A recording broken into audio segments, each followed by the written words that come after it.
School start ஆன உடனே fees கட்டுறது தான் பெரிய கஷ்டம் அப்படின்னு பார்த்தோன்னா, அந்த ப்ரவுன் ஷீட் போடுறது அதை விட பெரிய கஷ்டமாக இருக்குங்க. நானும் போடுறேன் போட்டுக்கிட்டே இருக்கேன், வந்துக்கிட்டே இருக்குது.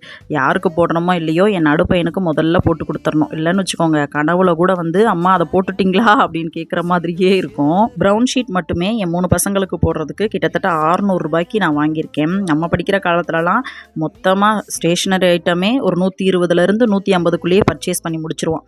என் தம்பிக்கு நான் தான் வாங்கி கொடுப்பேன். பெரிய பெரிய ஸ்டேஷ்னரி ஷாப்பெல்லாம் இல்லைங்க. எங்கள் ஊர் அடிகுலா தாத்தா கடை தான் எங்களோட ஸ்டேஷ்னரி ஷாப்பு. எல்லாத்தையும் வாங்கிட்டு மிச்சமும் பணம் இருக்கும். பாருங்கள், அப்போவே நான் எவ்வளோ பொறுப்பாக இருந்திருக்கேன்னு. பிள்ளைங்களுக்கு படிப்பு விஷயத்தில் மட்டும் கணக்கு பார்க்கக்கூடாது அப்படின்ற மாதிரி சொல்லுவாங்க. அது நல்ல விஷயந்தான்.